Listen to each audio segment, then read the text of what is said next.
வணக்கம் மக்கள்ஸ். டுடே வீடியோக்குள்ளே போகலாம். இன்றைக்கி வந்து டே 24 என்ன பார்க்க போகிறோம்னா இதுவும் கொஞ்சம் ரொம்ப ஈஸியான விஷயம் தான். ஸோ ஈஸியான ப்ரோக்ராமே எடுத்து பண்ணலான்னு தான் இதுக்கப்புறம் ஐடியா. ஏன்னா ஈஸியான விஷயமே நிறைய பேர் தெரியாமல் இருக்காது என்ன டெப்த்னு சொல்லிட்டு அதை எடுத்து பண்ணணுன்னு தான் ஐடியாவாக பண்ணுறான்னு சொல்லிட்டு யோசிச்சுட்டு இருந்தேன். ஸோ இன்றைக்கான ப்ரோக்ராம்னா ரிமூவ் டூப்ளிகேட்ஸ். ஒரு டூப்ளிகேட்டில் ரிமூவ் பண்ணுற மாதிரி ஃபங்க்ஷன் க்ரியேட் பண்ணோம். பட் அதில் வந்து நம்ம வந்து செட்டுன்ற யூஸ் பண்ணக்கூடாது. பைத்தானில் செட்டுன்றது அவ்வளோ பவர்ஃபுல்லான விஷயம். அதே நம்மளுக்கு ஒரு லிஸ்ட்டாக அதில் இந்த செட்டுக்குள்ளே கொடுத்தோன்னா அதே ரிமூவ் பண்ணி கொடுத்துரும். ரொம்ப ஈஸியான விஷயம் தான். பட் அதை நம்ம எப்படி பண்ணணும் அப்படின்றத கற்றுக்கிட்டா தான். இப்போ வந்து பைத்தான் வந்து செட்டு சப்போர்ட் பண்ணுது. இன்கேஸ் மற்ற லாங்குவேஜ் யூஸ் பண்ணும்போது செட்டுன்ற விஷயமே சப்போர்ட் பண்ணாத லாங்குவேஜ். இப்போ சி யூஸ் பண்ணிங்கன்னா அதில் வந்து செட்டுன்ற ஒன்று இருக்கே இருக்காது. ஸோ அப்போ அங்கே என்ன பண்ணுவீங்க? அப்போ நீங்கள் அங்கே வந்து நீங்கள் ஓனாக கோட் பண்ணி தான் ஆகணும் இந்த ஃபங்க்ஷன். ஸோ அந்த ஃபங்க்ஷனை வந்து பைத்தானில் எப்படி பண்ணுறன்றதை பண்ணலாம். சரிங்களா? ஓகேவா? ஒரு ஃபங்க்ஷன் க்ரியேட் பண்ணுறோம். ஸோ என்ன ஃபங்க்ஷன்னா ரிமூவ்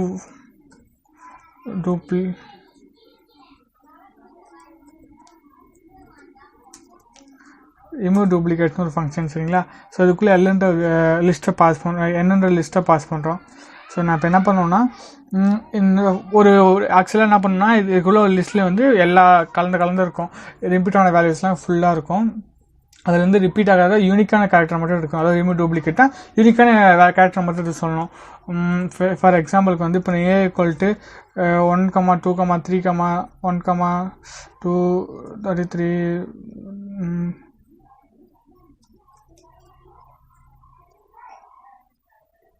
இப்போ இந்த மாதிரி ஒரு வேல்யூ கொடுக்கணும்னா இது 2 நிறைய தடவை வந்து அக்கராக இருக்குது, 1 வந்து நிறைய தடவை வந்து வந்திருக்கு. ஸோ இது எல்லாமே ரிமூவ் பண்ணிட்டு ஒரு டைம் நம்ம யூனிக் கேரக்டர்ஸ் மட்டும் இது பண்ணணும். அதை நம்ம ப்ரோக்ராம். ஸோ என்ன பண்ணணும்னா நியூன்ற ஒரு லிஸ்ட்டு கிரியேட் பண்ணியிருப்பேன். ஸோ அந்த லிஸ்ட்டில் வந்து எதுவுமே இருக்காது. ஸோ லிஸ்ட்னா அரே ஞாபகம் வச்சுங்க. சரிங்களா? ஸோ அரே ஞாபகம் வச்சுப்போ அது எம்டியான அரே அதில் எதுவுமே இருக்காது. ஜஸ்ட்டு வந்து சும்மா வச்சுருப்போம். நம்ம இப்போ என்ன பண்ணோம்னா இப்போ அந்த எண்ட்லேருந்து ஒவ்வொரு வேல்யூவாக எடுப்போம். ஸோ இப்போ ஃபார் ஐன்னு யூஸ் பண்ணுறீங்க. பட் உங்களுக்கு மற்ற லாங்குவேஜ் யூஸ் பண்ணால் நம்ம ரேஞ்ச் வச்சு யூஸ் பண்ணுவோம். இண்டெக்ஸ் வச்சு ஆக்சஸ் பண்ணுவோம். இங்கே ஒரு வேரியபிளாகவே ஃப்ளெக்ஸ் பண்ணி எடுக்கலாம் பைத்தானில் பொறுத்த வரைக்கும். சரிங்களா? For n.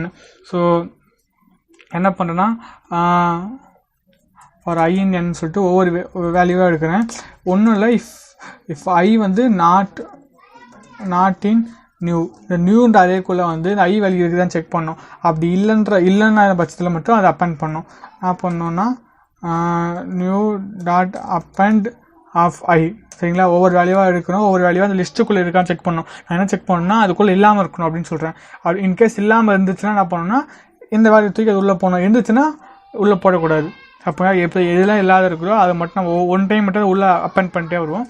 கடைசியாக வந்து நான் அதை மட்டும் ரிட்டர்ன் பண்ணிக்கிறேன். ரிட்டர்ன் வந்து இந்த நியூன்ற வேரியபிள் ரிட்டர்ன் பண்ணிக்கலாம். இப்போ நம்ம ஃபங்க்ஷன் கால் பண்ணோன்னே என்ன ஆகுதுன்னு பார்க்கலாம். பிரிண்ட் ரிமூவ்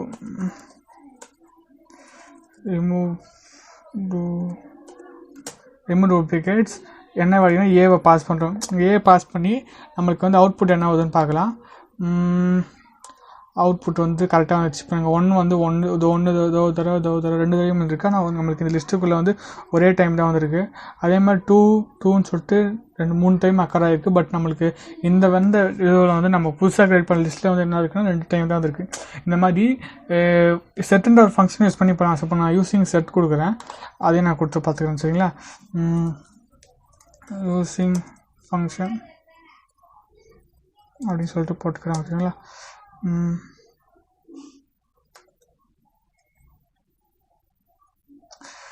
ஓகேவா? கரெக்டாக என்னன்னு பார்த்தலாம். அதில் செக் பண்ணிக்கலாம். ஓகே, இது ஒரு தடவை வந்துருச்சா? ஸோ இப்போ இதே மாதிரி நான் வந்து செட்டை வச்சு பண்ணுறேன். இதே வேல்யூவாக வந்து நான் செட்டை வச்சு ஒன்று பண்ணி காமிக்கிறேன். அதில் எப்படி வருதுன்னு பார்க்கலாம். நான் இங்கே போடுறேன் யூஸிங் செட் ஃபங்க்ஷன். சரிங்களா? அதில் என்ன பண்ணுவோன்னா இதே மாதிரியே தான். ஃபஸ்ட்டு ஏன் எஸ்டிஆர் கன்வெர்ட் பண்ணுறோன்னா இங்கே இருக்கிற வேல்யூ எல்லாமே எஸ்டிஆர் கன்வெர்ட் பண்ணால் ரெண்டுத்தையும் ப்ளஸ் பண்ண முடியும். ஸ்ட்ரிங்கையும் இந்த லிஸ்ட்டாக இருக்கிறது இங்கே ஸ்ட்ரிங் வேல்யூ ரெண்டுத்தையும் ப்ளஸ் பண்ண முடியாதுல்ல. ஸோ அதனால் வந்து செட்டுன்னு ஆல்ரெடி இருக்கிற கீவேர்டு அது இதே மாதிரி டூப்ளிகேட்ஸ்லாம் ரிமூவ் பண்ணி நம்மளுக்கு கொடுத்துரும். இதே ரன் பண்ணிங்கன்னா சேமாக. பட் இங்கே பாருங்கள், அது வந்து நம்மளுக்கு டூப்புலாக தரும். சரிங்களா? அப்படி மாற்றி வர ஆன்சர் வந்து நம்மளுக்கு டூப்புலாக தரும். இங்கே வந்து கரெக்டான ஆன்சராக நம்ம லிஸ்ட்டாகவே வாங்கிக்கிறோம். நம்ம திரும்ப வந்து லிஸ்ட்டாக மாற்றி யூஸ் பண்ணிக்கலாம். ஓகேங்களா? பட் அங்கே இருக்கிற வேல்யூலாம் ஒரே மாதிரி தான். 2 3 ஸோ 64ன்னு சொல்லிட்டு அதே வேல்யூ தான் வரும். நீங்கள் கரெக்டாக செக் பண்ணி பார்த்தீங்கன்னா தெரியும். இருக்கிற வேல்யூ எல்லாமே அதுக்குள்ளேயே இருக்கும். இதில் ஒன்றும் பெரிய வித்தியாசமும் இல்லை. இங்கே செட்டுன்ற ஃபங்க்ஷன் வந்து அது டிஃபால்ட்டாக இருக்குது. நம்ம என்ன பண்ணுறோம்னா அது நம்ம வந்து ஒரு ஃபங்க்ஷன் க்ரியேட் பண்ணி அந்த அது என்ன வேலை செய்யுதோ அந்த வேலையை நம்ம ஒர்க் பண்ணி பார்க்குறோம். இன்கேஸ் வேறு ஏதாவது சப்போர்ட் பண்ண லாங்குவேஜ் இருந்துச்சுன்னா அந்த லாங்குவேஜில் வந்து நம்ம இதை வச்சு யூஸ் பண்ணிக்கலாம். டெக்னிக்கல் நம்ம தெரிஞ்சுக்கிறதுக்காக வேறு ஒன்றும் இல்லை. ஸோ இன்றைக்கான ப்ரோக்ராம் தான். தேங்க்ஸ் ஃபார் வாட்சிங்.